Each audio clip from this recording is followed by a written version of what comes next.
Only once previously had the Golfing Union of Ireland been given the honour of staging the European Amateur Team Championship. That was in 1975 in Killarney. 18 countries took part then, with Scotland, led by Sandy Sadler, beating Italy in the final, with Sweden in third place.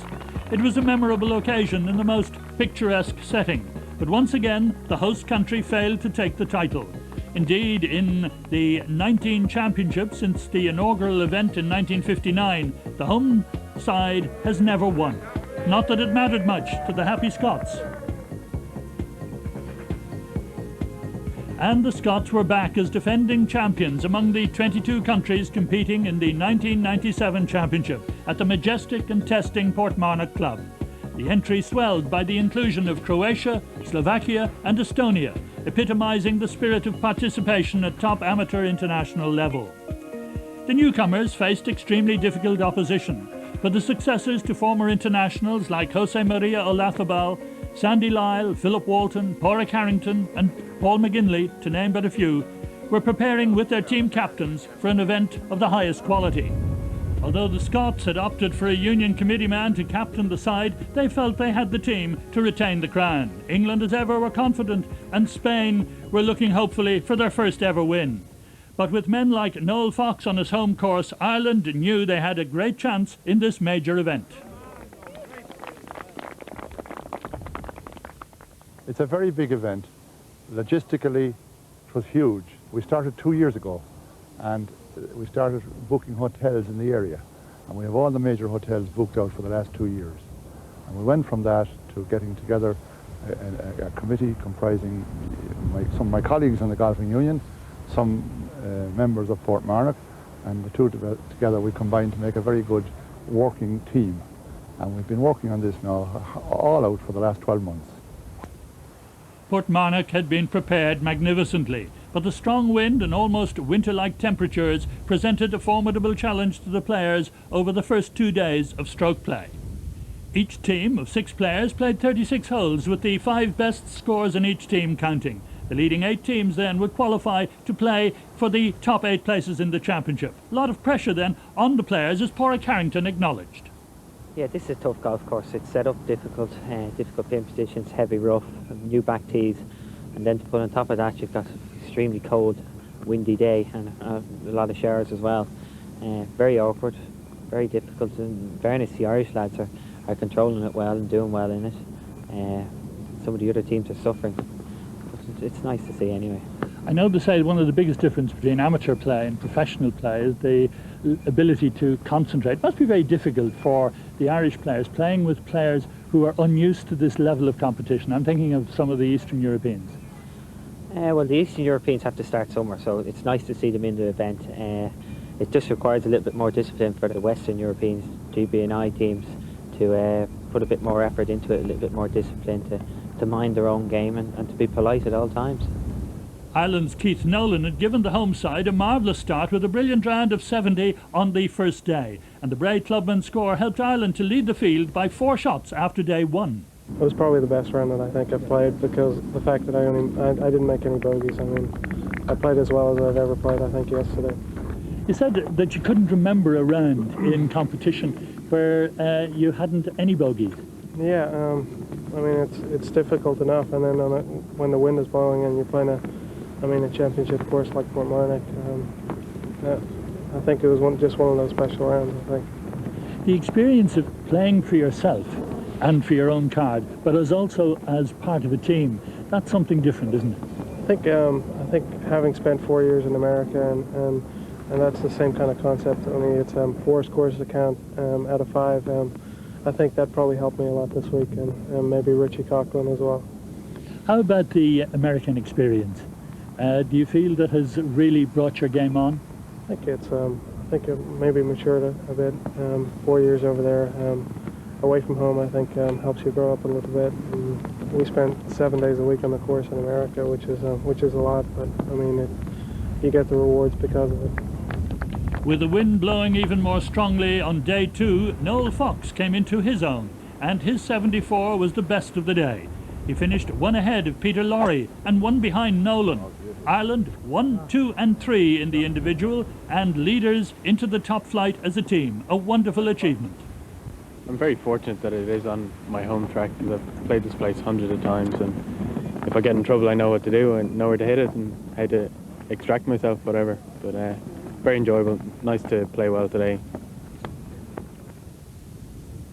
We talked as a team that this is going to be an exercise in damage limitation and try and keep the double bogeys off the card and make as many pars as you can. That's what I went out to do. And a bonus today was I made 2 birdies. Takes a bit of pressure off. So. All the Irish players had contributed handsomely, and if the experienced Jody Fanagan and Garth McGimpsey were disappointed not to have fared better, they were impressively into the match play stages. The par 3 12th hole had caused a lot of problems on the first day, but Jody Fanagan had no difficulty with the more accommodating pin position here. It was enough to bring a smile to the face of team captain Mick Craddock. We have an excellent team. We picked a team purely basically on form, and every one of them are playing at the top of their game. What's it like as captain? It must be horrendously difficult watching them and not being really able to do anything yourself. Well, you know, you do get involved. You talk to the players after each hole, and you know, you're allowed to help them other than on the green. So you try and, if a fella's struggling a bit, then you try and cheer him up and give him a bit of good news and help him on his way. Had you any special words for some of the players? No, we had a couple of meetings and involved the players in the meetings, and they had their say and we had our say, and it was decided our game plan would be a total team performance, that nobody would, you know, go for broke in their round to try and for any glory. It was just a team performance. Cut your loss if you were in trouble. While Keith Nolan's second round was not as spectacular as his opener, he was the leading individual, and when the final scores were posted, Ireland were safely through to the first flight, and now strongly fancied. In the quarterfinals, Ireland beat the Netherlands, but having won both foursomes against Spain, they failed to win any of the 5 semi-final singles. And so, on the final day, it was Sweden against Ireland for 3rd and 4th places. The Irish had recovered from the semi-final disappointment, and in the top morning foursomes, Fanagan and Fox combined brilliantly. Even that putt by the Swedes didn't unsettle Noel Fox. Cool as ice, the Portmarnock player holed his putt, and the Irish pair growing in confidence on their way to victory. Jody Fanagan, accurate off the tee, safe on the greens. But the European title rested between Spain and Scotland. They had shared the foursomes, and their officials were very pleased with the steady display of their new-look side. Sergio Garcia, Spain's young hero, but Scotland still confident.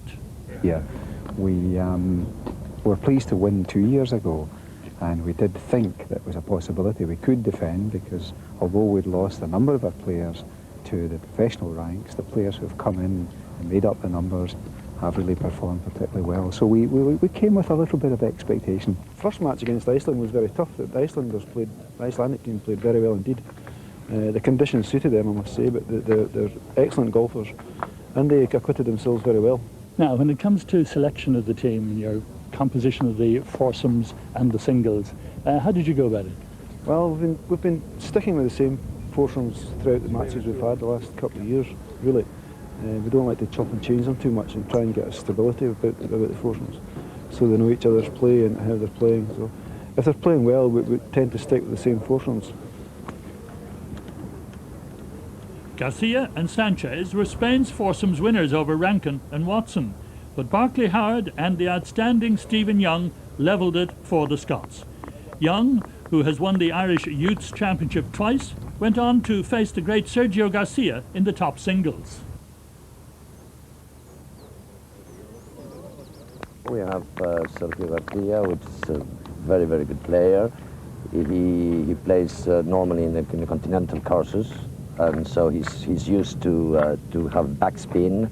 Here it's different, but he has trained, and he went to Southampton to play the Brabazon, and he finished 3rd, which I think is a very good position. and then we went to the British Amateur, and he has learned how to play links, and I think it paid off. He's a fantastic player. We think it could be in the future another Severiano Ballesteros or another Olazábal. Why not? He has got something, and now he must work hard and try to become one of the biggest of the European players. And other players could be young Jose Maria Olazábal as well? I think we all spot to Sergio, but we have very good players. We have very well balanced, as you said, very well balanced team right now. We have 5 players, very homogeneous, and I think the team is strong in the start of the whole team, which is important in these championships. Not only having one good player, the homogeneous is very good for that championship match play. While the top teams battled for glory, France enjoyed a memorable victory over a disappointing English side. England had surprisingly failed to make it into the top flight, and then France shocked them with a 4-1 defeat to take 9th place. Meanwhile, Ireland piled on the pressure against Sweden.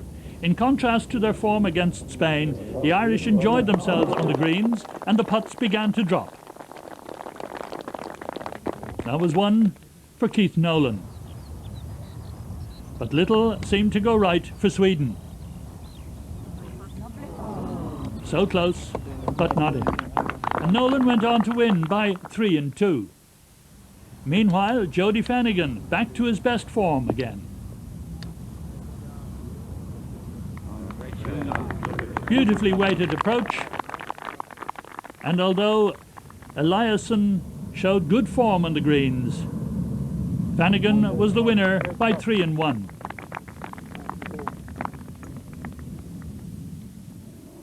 Noel Fox too had begun his singles very impressively.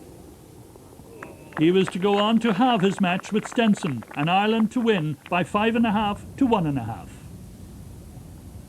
But it was very close in the final between the Scots and Spain. Superb putting gradually gave the Spaniards the edge, as it had done in their match against Ireland. And although Stephen Young had overwhelmed Garcia by 7-6, Scotland struggled in the remaining games. Another fine putt for Spain, and by the time they had reached the 17th, they were in command in the remaining matches. Graham Rankin needed to hold this putt to keep his match alive.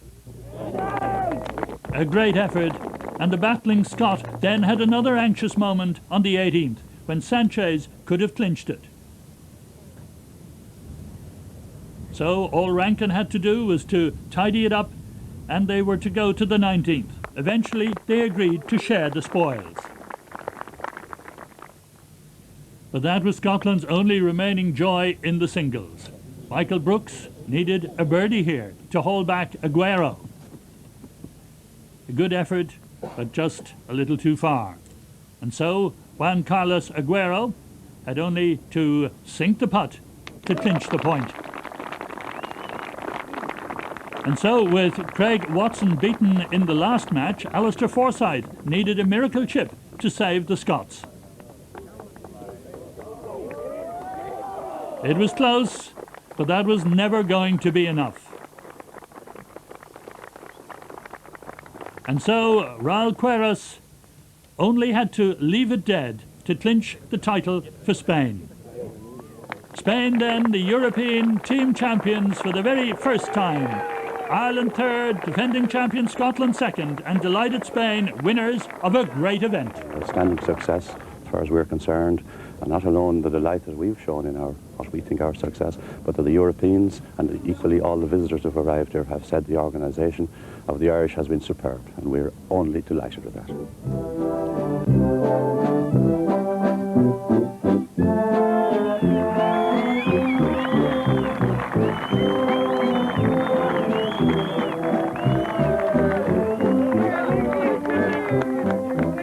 I told you before, we were not 5 men or 6 men or 7 men and a captain, we were a team. And I think that was the test, and I think we were really a team. A great popular win. Congratulations again. Thank you very much. Congratulations to my players. Tengo que besarla, Gonzaga. Tengo que besarla, Gonzaga.